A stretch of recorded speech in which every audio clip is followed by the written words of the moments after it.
नमस्कार, मैं हूं अविनाश पांडे और आप देख रहे हैं डीटीवी भारत। 4 राज्य और 1 केंद्र शासित प्रदेश पे विधानसभा के चुनाव हुए, नतीजे आ चुके हैं। नतीजे आप जानते भी होंगे, उन नतीजों पर थोड़ी सी बातचीत करेंगे, लेकिन बातचीत करेंगे कि इन राज्यों और केंद्र शासित प्रदेशों में जो चुनाव हुए, वहां जो नतीजे आए, उसका असर बिहार की राजनीति पर किस तरीके से पड़ने वाला है। इस पर खास बातचीत करने के लिए हमारे साथ हमारे संपादक राजेश हैं।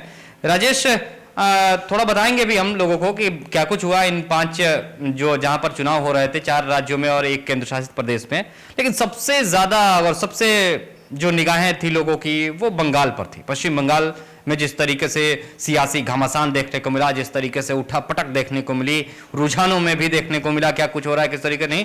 हालांकि अब सब कुछ उस पर विराम लग चुका है। स्थितियां क्लियर है कि पश्चिम बंगाल में एक बार फिर से टीएमसी ने अपनी सत्ता बचा ली है, हैट्रिक लगा ली है। हालांकि ममता बनर्जी को हार का सामना करना पड़ा। 5 जहां पर चुनाव हुए उसको किस तरीके से आप देख रहे हैं? देखिए, जो 5 स्टेट पे जो चुनाव हुए हैं, जैसा कि आपने पहले भी बताया, असम की बात कर ले, पुडुचेरी की बात कर ले, वहाँ पर भारतीय जनता पार्टी है। बाकी जो लेफ्ट की अगर बात कर लें, लेफ्ट में भी एक केरल में एक आश्चर्यजनक रिजल्ट आए हैं। वो रिजल्ट इसलिए आश्चर्यजनक मैं कह रहा हूँ कि अब तक वहाँ जब भी सरकारें हुई हैं तो जो सत्ता में बैठी हुई पार्टियां हैं वो बदलती रही हैं। ये पहली बार हुआ है कि जो पी विजयन के नेतृत्व में दूसरी बार सत्ता में वापस आई है ये पार्टी। अगर तमिलनाडु की बात कर लें तो वहां भी परिवर्तन रहा है। अगर फर्स्ट पेज में डीएमके रही हो तो उसके बाद एआईडीएमके का सत्ता रहा है, तो ये बदलता रहा है। इस बार डीएमके ने जबरदस्त वापसी की है, तो ये अहम है। बंगाल की जो बात कर लें, जिस पर पूरे मीडिया और पूरे देश की निगाहें थी, बाकी सभी स्टेट पर चुनाव हो रहे थे, हर स्टेट के लिए महत्वपूर्ण है उनका अपना चुनाव, लेकिन बंगाल पर सबकी निगाहें थी। और इसका मूल वजह ये था, ममता बनर्जी वहाँ पे सत्ता में थी, हैट्रिक उन्होंने लगाया है। जैसा कि आपने बताया कि नंदीग्राम सीट वो हार गई हैं, ठीक है, वो अलग इशू है, लेकिन ममता बनर्जी ने पूरी तरह से हैट्रिक तो लगाई ही, जबरदस्त वापसी की है। आप पिछले बार की बात कर लें तो 211 सीटें थी, इस बार बढ़ गई हैं सीटें, तो उन्हें कोई नुकसान नहीं हुआ है। जिस तरीके से कयास लगाए जा रहे थे कि पश्चिम बंगाल में ममता बनर्जी के लिए जितना भी है उसमें से उनको खोना ही पड़ेगा, लेकिन खोया कुछ नहीं उन्होंने, उसमें और मजबूती से वो आगे गई हैं। और जैसे कि हम भी लगातार कह रहे थे कि बीजेपी के लिए कुछ खोने को तो है नहीं, बीजेपी को पाना है, और बीजेपी ने भी वहां पर भरपूर पाया। बिल्कुल, बीजेपी पूरी कांग्रेस और लेफ्ट का जो खासकर जो वोट बैंक था उसमें से बहुत ज्यादा आप कह सकते हैं कटौती ज्यादा तो ममता ने किया है, ज्यादा बेनिफिट ममता बनर्जी को हुआ है। शेष तमाम सीटें आप कह सकते हैं वहां पर बीजेपी ने उसको अपने कब्जे में कर लिया है। लेफ्ट के खाते में 1, बाकी 0, एकदम कुछ नहीं हासिल हुआ।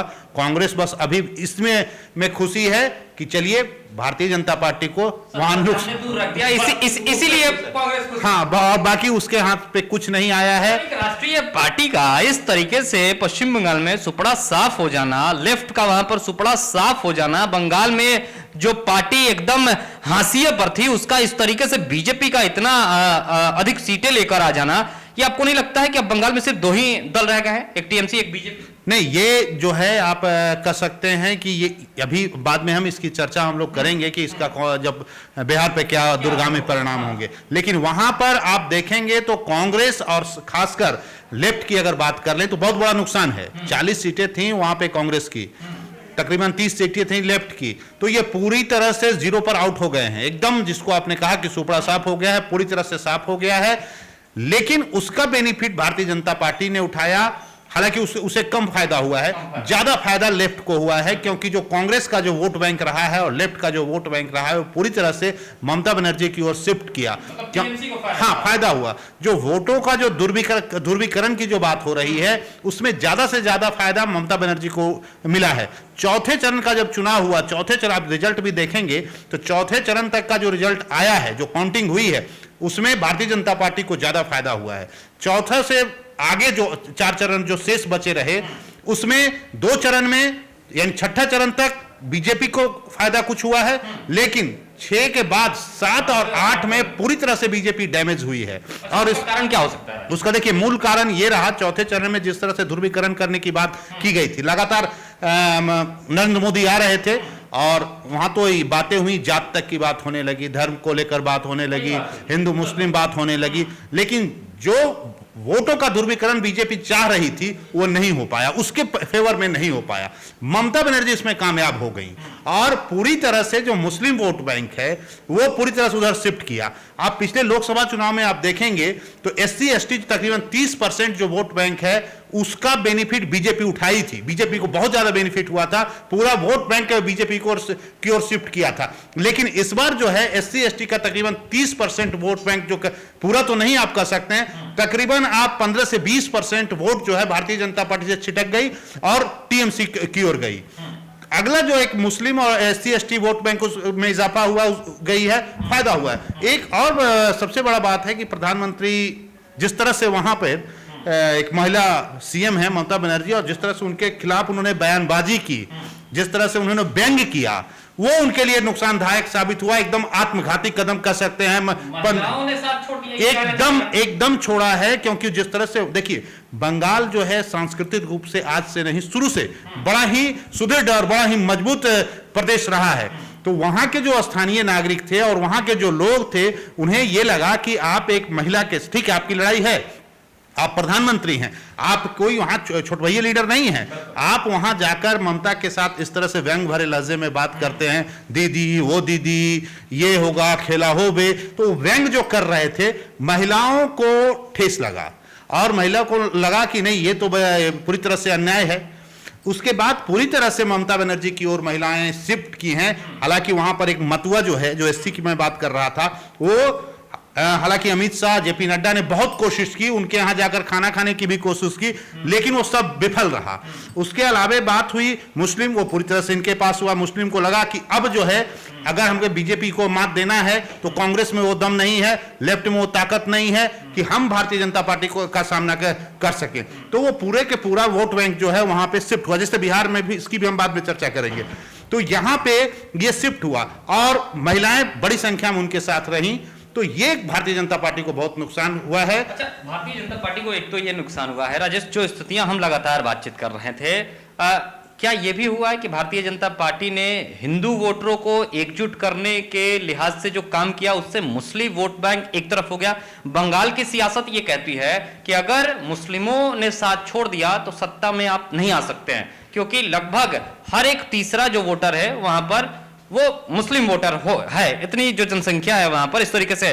तो क्या इसका फायदा टीएमसी को मिल गया कि एकजुट हो गए वोटर, मुस्लिम वोटर जो थे वो एकजुट होकर और बिल्कुल टीएमसी को उन्होंने वोट कर दिया, कांग्रेस को नकार दिया, लेफ्ट को नकार दिया, यहां तक कि एआईएमआईएम को भी नकार दिया, जिसने बिहार में अच्छा प्रदर्शन करते हुए 5 सीटें ला दी थी, तहलका मचा दिया था देश में बिहार में अपना पैर जमा कर, लेकिन बंगाल में वो नहीं जा पाए। मतलब ये तय माना जाए कि मुस्लिम अभी भी बीजेपी जहां हार रही है, जो बीजेपी को हरा रहा है उसके साथ जाएंगे। बिल्कुल बिल्कुल, आपने जो कहा एकदम 100% सही है। मुस्लिम उन्हीं के साथ जाएगा। फिलहाल हिंदुस्तान का जो मुस्लिम जो है अल्पसंख्यक वोट बैंक है वहीं जाएगा, जो भारतीय जनता पार्टी के सामने, या कह लें कि भारतीय जनता पार्टी के कद्दावर नेता नरेंद्र मोदी के सामने आंख में आंख डालकर बात कर सके, वो वहां शिफ्ट करेगा। अच्छा, एक सवाल इसी पर ये उठता है कि ममता बनर्जी ने एक रैली में कह दिया था कि अब आप मुस्लिमों को भी एकजुट होने की जरूरत है, हालांकि उस पर चुनाव आयोग ने उनके लिए एक दिन की पाबंदी लगा दी थी। क्या इसका भी असर हो गया कि मुस्लिम एकजुट हो? हाँ बिल्कुल असर होगा। देखिए नरेंद्र मोदी ने कोशिश यही की थी कि अभी जिस तरह से 2014 में कांग्रेस सत्ता से बेदखल हुई, अब तक कांग्रेस का वोट बैंक रहा है, एससी एसटी मुस्लिम ये इनके वोट बैंक रहे हैं। तो 2014 में जिस तरह से भारतीय जनता पार्टी ने वोटों का ध्रुवीकरण किया और सीधे कहा कि हिंदू को अगर बचना है, हिंदुस्तान में अगर चाहते हैं कि आपकी सभ्यता संस्कृति बची रहे, तो आपको एक होना होगा, और उसका फायदा उन्होंने किया, बड़ी आसानी से उन्होंने समझाया लोगों को, और उसके बाद सत्ता में वो आए, फिर दूसरी बार भी वो सत्ता में आए। यही कार्ड उन्होंने बंगाल में भी खेलने की कोशिश की, लेकिन वो वहां विफल हुआ। क्यों विफल हुआ? उसका मूल वजह यह है कि लगातार आप केंद्र में सत्ता में हैं। तो अब जो है बंगाल में लोग आपके कार्य का भी मूल्यांकन कर रहे थे कि आखिर जो आप बातें कह रहे हैं, क्या उन बातों पर आपने दिल्ली में काम किया, केंद्र में काम किया, या आपकी जहां सरकार है वहां पर क्या हुआ। इसके अलावा कोरोना एक बहुत बड़ी महामारी थी, लोग जिस तरह से प्रभावित हो रहे थे और लगातार जिस तरह से खबरें आ रही थी, वो भी इनके लिए माइनस पॉइंट गया। महंगाई एक बड़ी समस्या है, गैस महंगा, पेट्रोल महंगा, डीजल महंगा, दाल महंगा, सरसों तेल महंगा, तो ये तमाम जो फैक्टर थे वहां पर इन्हें नुकसान हुआ। और बंगाल की देखिए, बंगाल की जो जनता है खासकर शहरी इलाके जो है काफी समृद्ध और काफी पढ़ी लिखी है, तो वो इनको देख रही थी कि आखिर ये जो बयान यहां दे रहे हैं, तो जब इनके पास पावर है तो आखिर वो बयान का इन्होंने अपने कम से कम स्टेट में क्यों नहीं इस्तेमाल किया? अच्छा, एक कारण ये भी बाहरी और भीतरी की जो लड़ाई थी उसमें भी बीजेपी को नुकसान हुआ। हाँ बिल्कुल नुकसान हुआ है, क्योंकि ममता बनर्जी ये चाह रही थी, मैं पहले भी हम लोग जब इस पर चर्चा किए, कई बार फोनों पर बातें हुई, तो उसमें हम लोग ममता बनर्जी यही चाह रही थी कि यही हो तो हम भारतीय जनता पार्टी को आसानी से हरा दें।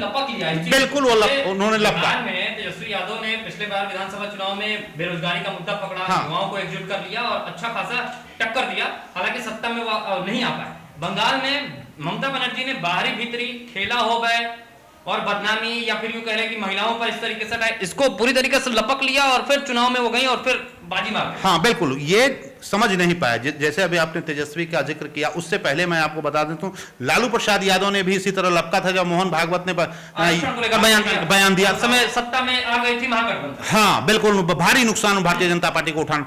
यहां भी भारतीय जनता पार्टी ने यही गलतियां की, गलती पर गलती वो करती रही। उसके बाद जिस तरह से ममता बनर्जी, आप यूं कहें कि स्टार्टिंग में तकरीबन हमें लगता है कि जब चुनाव हो रहा था उसके पहले ममता बनर्जी ने पूरी कोशिश की कि हम डायरेक्ट रूप से भारतीय जनता पार्टी को प्रभावित करें, उनके वोट बैंक को, उनके जनाधार को रोकने की कोशिश ममता बनर्जी ने की। लेकिन जब उन्हें लगने लगा, देखिए साधन संसाधन में हर दृष्टिकोण से आप देखेंगे तो भारतीय जनता पार्टी बहुत बड़ी पार्टी है, उसका कोई नहीं है। तो ममता ये अच्छी तरह से जान रही थी, ममता को ये समझ आ गया था। उसके बाद उन्होंने भी जिस तरह से उनके छोटे छोटे जो पॉइंट थे जहां भारतीय जनता पार्टी वीक पड़ रही थी, उसको उन्होंने कैच किया, बिल्कुल वही चोट किया, बिल्कुल मतलब एकदम निशाने पर एकदम तीर लगा। अच्छा राजेश, वीडियो लंबा हो रहा है, अब जरा बातचीत बिहार को लेकर, बिहार के परिप्रेक्ष्य में भी कर रहे हैं, क्योंकि हमने जब कहा कि हम बिहार में इसका क्या असर होगा उस पर बातचीत करेंगे। लेकिन उससे पहले एक आखिरी सवाल मैं राजेश से बीजेपी को लेकर, जो एक और महत्वपूर्ण बात है, बीजेपी ने ये क्या गलती की कि उनके पास कैंडिडेट नहीं थे। उन्होंने कई सांसदों को भी चुनाव में उतार दिया, बाबुल सुप्रियो को उतारा, चुनाव हार गए, राज्यसभा से इस्तीफा देकर भी उन्होंने उतार दिया, वो भी चुनाव हार गए। उनके पास लीडर की कमी रही, एक तो वो सीएम चेहरा नहीं दे पाए, ममता बनर्जी के खिलाफ चेहरा नहीं दे पाए, दूसरा ये कि क्या उनके पास कैंडिडेट्स नहीं थे, क्या उनके पास कार्यकर्ता नहीं थे, ये तमाम बातें रही क्या? नहीं, उनके पास कैंडिडेट्स थे, लेकिन भारतीय जनता पार्टी अंदर से डरी हुई थी। उन्हें डर था कि अगर मैं मुकुल राय को आगे करता हूं तो कहीं बाबुल सुप्रियो का गुट तो नाराज ना हो जाए। तो इस तरह का जो समीकरण था वहां पे, इससे डरी हुई थी भारतीय जनता पार्टी। और भारतीय जनता पार्टी इसीलिए ममता बनर्जी के खिलाफ कोई अपना चेहरा नहीं उतारी, जिसका खामियाजा जो आप कह रहे हैं पूरी तरह से भुगतना पड़ा है। बंगाल की जनता आखिर सोच रही थी कि आखिर इनके पास चेहरा कौन है जिसके नाम क्या नरेंद्र मोदी सीएम बनेंगे। तो इसका फायदा मिला है टीएमसी को, और इस तरह से हार का मुंह देखना पड़ा।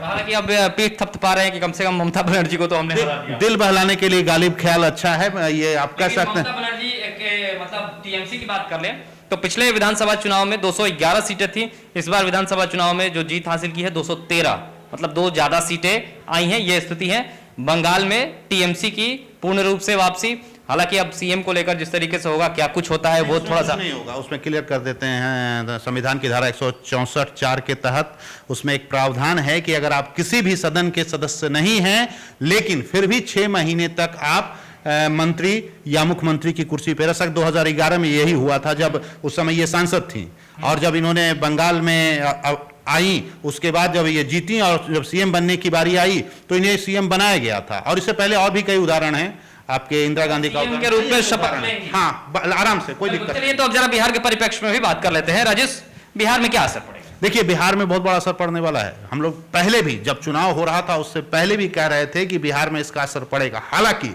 भारतीय जनता पार्टी का मनोबल यहाँ पे बिहार में टूटा है। नीतीश कुमार को एक संजीवनी मिली है, क्योंकि नीतीश कुमार भीतर से डरे हुए थे। उन्हें पता था कि अगर बंगाल बीजेपी के हाथ पे जाता है तो उसका जो अटैक कहीं ना कहीं नीतीश कुमार पे होने वाला है, बिहार पे होने वाला है।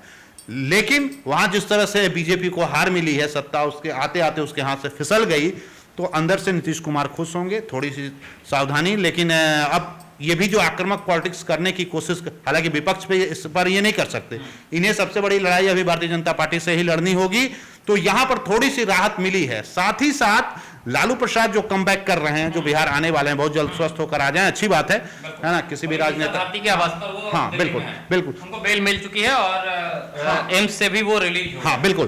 तो वैसे स्थिति में बिहार की जो स्थिति है यहां पर मुश्किल होगा। तेजस्वी यादव और कह सकते हैं आरजेडी के कई नेताओं का बयान भी आया, खुद 45 सीट पर जेडीयू ने अपने उम्मीदवार खड़े किए थे और ये उम्मीदवार वहीं पे खड़ा किया गया था जो बिहार और हिंदी भाषी जो लोग, बिहारी लोग वहां बसे हुए हैं, उनके बीच खड़ा किया गया था।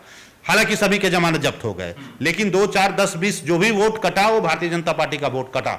इस बात को भारतीय जनता पार्टी के तमाम कद्दावर नेताओं को पता है। तो उसके बाद यहां की जो तस्वीर है वो कोशिश ये है भारतीय जनता पार्टी की कि यहां जिस तरह से जनाक्रोश भी बढ़ता जा रहा है, कोरोना में जिस तरह से सरकार विफल हुई है, ये भारतीय जनता पार्टी को अच्छी तरह से पता है। और जैसे अभी आपने कहा कि बंगाल में एक तरफ टीएमसी, दूसरी तरफ बीजेपी, बाकी सारे साफ। तो भारतीय जनता पार्टी की भी कोशिश यही है कि यहां पर एक तरफ भारतीय जनता पार्टी हो, दूसरी तरफ आरजेडी हो और जेडीयू जैसे तमाम नेताएं जो पार्टियां हैं वो समाप्त है। और आगे आने वाले समय में आप देखिएगा कि तकरीबन स्थिति वही बनेगी। आप जैसे ही लालू प्रसाद को आने दीजिए, थोड़ा सा इंतजार कीजिए, हम लोगों ने कल भी एक आर्टिकल डाला है कि आने दीजिए, उसके बाद क्या स्थितियां बनेंगी। जेडीयू को भारी नुकसान होने जा रहा है। जेडीयू के जो 40 विधायक हैं, जिसमें से 10 या 12 उनके मंत्री हैं, शेष जो विधायक हैं उस पर आरजेडी का जो विंग है, जो आरजेडी के जो रणनीतिकार हैं, वो लगातार संपर्क में है, लगातार बातें हो रही हैं और खुला ऑफर दिया जा रहा है कि आप साहब आइए हमारे यहां, हम आपको मंत्री बनाएंगे। बात उतनी ही नहीं, जरूरत भी नहीं है उनको, 10 से कम लोगों की जरूरत है, 10 से कम विधायकों की जरूरत है। जब सत्ता से नीतीश कुमार बाहर हो सकते हैं, बीजेपी बाहर हो सकती है और आरजेडी या महागठबंधन कह ले वो एंट्री कर सकती है। 10 से कम सीटें हैं ये राजेश। और हमने देखा भी था जब सुशील कुमार मोदी ने एक ट्वीट करते हुए कहा कि इस तरीके से उनके विधायक से फोन के जरिए लालू प्रसाद यादव ने बातचीत की और ये तमाम बातें बिल्कुल बिल्कुल नहीं। इसमें एक और खेल आप बताते हैं, इसमें मौन स्वीकृति भारतीय जनता पार्टी के आला नेताओं की है, क्योंकि भारतीय जनता पार्टी वो दिन भूली नहीं है कि जब नीतीश कुमार ने नरेंद्र मोदी को निमंत्रण दिया और उसके बाद शाम होते होते बोला कि नहीं जी कोई निमंत्रण नहीं, जिसको अक्सर कहते हैं कि न्योता देकर बीजे गायब कर लेना, पत्तल खींच लिया गया था। तो ये बात भारतीय जनता पार्टी के नेताओं को पता है। उसके बाद इसी विधानसभा चुनाव में जब चिराग पासवान अलग हुए और सीधे सीधे उन्होंने निशाने पर लिया नीतीश कुमार को, नीतीश कुमार ने कहा, बाद में हुआ कि फिर आएंगे चिराग एनडीए में, नीतीश ने वहां रोड़ा अटकाया, विधायक को भी तोड़ दिया। विधायक बिल्कुल राजकुमार सिंह एलजेपी के थे, उनको तोड़ के आज वो साफ हो गए। जेडीयू ने वहां पे एक गलती बाद में ये कर दी कि उपेंद्र कुशवाहा को उन्होंने वापस ले आया। अब वहां पर भारतीय जनता पार्टी के पास बोलने का एक मौका हो गया कि अगर आप कहते हैं कि चिराग से आपको नुकसान हुआ है तो मेरे भी 20 विधायक हारे हैं ये उपेंद्र कुशवाहा की वजह से, तो यहां अब इनके पास बोलने का हक नहीं है। आपने 45 उम्मीदवार वहां खड़ा कर दिया तो वहां भी मेरे 10 कैंडिडेट हार गए, तो वहां भी अब बोलने का हक नहीं है। और हमने उत्तर के जो जिस तरीके से स्थितियां हैं वहां पर देखा था, 11 विधायक जेडीयू के थे, उनको बीजेपी ने तोड़ दिया था। बिल्कुल बिल्कुल, आप अरुणाचल की बात कर रहे हैं, वहां पे हुआ था। तो यहां भी स्थिति यही होने वाली है। आप देखिएगा कि ये जो तमाम शेष जो जेडीयू के पास विधायक हैं वो बटेंगे, उन्हें तोड़ा जाएगा, कुछ बीजेपी में जाएंगे, कुछ आरजेडी में जाएंगे और उसके बाद अंदर खाने की खबरें कुछ इस तरीके से भी आ रही हैं कि कोरोना काल है, राजनीतिक सरगर्मियां तो बिल्कुल एकदम मतलब निचले स्तर पर सुस्त पड़ी हुई है, कुछ नहीं हो रहा है राजनीतिक स्तर पर, कुछ नहीं, कोई बयानबाजी नहीं, कोई कार्यक्रम नहीं, तो कुछ नहीं, सब बैठे हुए हैं। हालांकि कोरोना में मदद करने के लिए जनप्रतिनिधि बाहर भी नहीं निकल रहे हैं और हमने इस पर बातें भी कही थी, स्थितियां बताई थी। राजेश क्या लगता है अंदर खाने से कुछ खिचड़ी पक रही है? नहीं, देखिए जब पूरी तरह से शांति छाई हो, सियासत एक ऐसा खेल है, राजनीति एक ऐसा खेल है कि चाहे जश्न हो, गम हो, दुख हो, कुछ भी हो, वो बंद नहीं होता, वो चलता रहता है। लोग भले ही आप अपने अपने घर में हैं, चल रहा है वो खेल, चल रहा है, वो रुकने वाला नहीं है साहब, वो चलता है। आपको क्या लगता है कि टीएमसी वहां सरकार बना रही है तो बीजेपी कोई खुश होगी क्या? वो भविष्य में आगे आने वाले कोशिश करेगी कि इनके कुछ और तोड़े जाए। तो ये सियासत चलता रहता है। तो खासकर बिहार की अगर बात कर लें तो बिहार में अभी ऊपर से तो दिख रहा है सब कुछ सामान्य है, लेकिन सच्चाई यह है कि कोई सामान्य नहीं है। नीतीश जी भी डरे हुए हैं। ममता जी के जीतने के बाद याद है ममता बनर्जी ने कहा था कि इसके बाद मेरा निशाना बिहार में होगा। आरजेडी वहां तेजस्वी गए थे प्रचार करने के लिए, तेजस्वी आज व्यंग भी कर रहे थे, क्या हुआ आपका, गए थे नरेंद्र मोदी के साथ थे, हार गए ना, आपके 45 से सब जमानत जब्त हो गया ना। तो वो तो कह रहे हैं कि ये ममता की जीत नहीं है, हमारी जीत है। वाकई में ये लोग साथ में थे, साथ हो गए थे। अपना जो था वहां से हटा दिया था उन्होंने कि हम ममता बनर्जी के साथ होंगे, बिल्कुल नहीं लड़ेंगे, हमारा कोई नहीं होगा, हम सपोर्ट करेंगे। हाँ, तो वो ये पूरी स्थिति अगर देखी जाए तो यहां पर बिहार के सियासत में इसका असर पड़ना तय है। आप देखिएगा ये साल खत्म होते होते एक बड़ी हलचल बिहार की सियासत में होने वाली है। एक आखिरी सवाल और काफी महत्वपूर्ण सवाल, क्या इसके बाद कांग्रेस जिस तरीके से हाशिए पर चलती जा रही है, चाहे वो लोकसभा के चुनावों की बात कर ले, वो विधानसभा के चुनावों की बात कर ले, मुख्य विपक्षी पार्टी के तहत कोई नहीं है, क्या टीएमसी यहां से आगे बढ़ेगी? क्या ममता बनर्जी कुछ इस तरीके से अगुवाई करेंगी कि केंद्र में भी एक मतलब मजबूत विपक्ष मिले, केंद्र में भी कुछ ऐसा हो ताकि सत्तारूढ़ जो पार्टी है वो अपनी मनमानी ना करे? देखिए ये जो आपका सवाल बहुत महत्वपूर्ण है, और ये आप जानिए कि 2024 में जब लोकसभा चुनाव होगा, जो तमाम विपक्षी पार्टियां हैं, कांग्रेस की तो हालत आप देख ही रहे हैं, कहीं उस पर चर्चा करना भी आज की तारीख में बेकार है। उसका जो शीर्ष नेतृत्व है पूरी तरह से सुप्त अवस्था में है, पता नहीं कौन सी निद्रा में सोया हुआ इस समझ से परे है। हाल की बात कर लें तो सभी लोग सुस्त हैं, कोई बोलने वाला नहीं है, किसी के बातों में धार नहीं नजर आ रहा है। बिल्कुल, ये हालात वही हैं। वैसे में आपने जो ममता बनर्जी का नाम लिया, ममता बनर्जी हालांकि पहले से भी वो केंद्र की राजनीति में सक्रिय रही हैं। जब वो कांग्रेस में थी उस वक्त भी, टीएमसी में थी उस वक्त भी वो सक्रिय रही हैं और वो परिचय की मोहताज नहीं है। इस बार जो जीत आई मिली है उसके बाद सीधा सीधा एक जो खेमा है जो कांग्रेस के साथ जो खड़ा है, जो कांग्रेस के पीछे खड़ा है, वो काफी बेचैन है और वो चाहता है कि नरेंद्र मोदी के जो विजयी रथ जो है उसको रोका जाए। उन्होंने रोका भी है, 15 से आज 11 राज्य में इनकी सरकारें सिमट कर रह गई हैं। तो वैसे स्थिति में ममता बनर्जी को 2024 में तमाम विपक्षी पार्टियां अगर आगे करके नरेंद्र मोदी के साथ मुकाबला करें तो कोई आश्चर्य की बात नहीं है। एक नेतृत्व की तलाश है। दूसरा एक और सवाल यहीं पे है साहब, वो ये है कि लालू प्रसाद यादव पहले भी कह रहे थे, आज भी कह रहे हैं, आरजेडी के तमाम रणनीतिकार, एक और नाम है जो नरेंद्र मोदी के पैरल खड़ा हो सकता है, वो है मिस्टर नीतीश कुमार। तो आज आरजेडी ये भी यही कह रही है कि नीतीश जी आप केंद्र की राजनीति करो, बिहार की राजनीति तेजस्वी को सौंप दो, उसके बाद देखो खेल। तो ये दो बड़े चेहरे हैं। तो कम से कम खुलकर रघुवंश प्रसाद सिंह जो अब नहीं है इस दुनिया में, वो खुलकर इस बात को कहते रहे। लालू प्रसाद ने कई बार कहा है कि नीतीश जी अब हो गई, चलो अब दिल्ली की राजनीति कर जाओ, तू छोड़ा जाओ, लेकिन सब करी काम। तो ये हैं दो ऐसे नाम हैं। नीतीश जी पता नहीं 24 तक सियासत उनका बच पाएगा, ये कहना मुश्किल है, क्योंकि हालात उनके विपरीत हैं पूरी तरह से, और बिगाड़ के रख दिया है। तो मुझे नहीं लगता है कि 24 तक ये सियासत कर पाएंगे, क्योंकि उससे पहले भारतीय जनता पार्टी इनको तोड़ देगी और आरजेडी भी इनको तोड़ेगी। ये इनको नुकसान होने जा रहा है।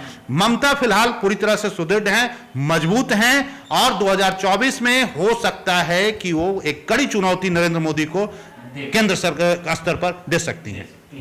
तो वाकई में केंद्र स्तर पर दिया जा सकता है, और एक मजबूत विपक्ष की तलाश जो तमाम राजनीतिक पार्टियां कर रही हैं, जो थोड़ी सी कमजोर रह जाती हैं, वो कहीं ना कहीं ममता बनर्जी का साथ दे सकती हैं। और बिहार के परिप्रेक्ष्य में भी जो हमने बातचीत की कि स्थितियां बदल सकती हैं, तो थोड़ा इंतजार कीजिए, जो भी परिस्थितियां होंगी उन पर भी हम आपको लगातार अपडेट देते रहेंगे। फिलहाल इस विशेष चर्चा में इतना ही। बन रहे हमारे साथ और देखते रहें DTV भारत।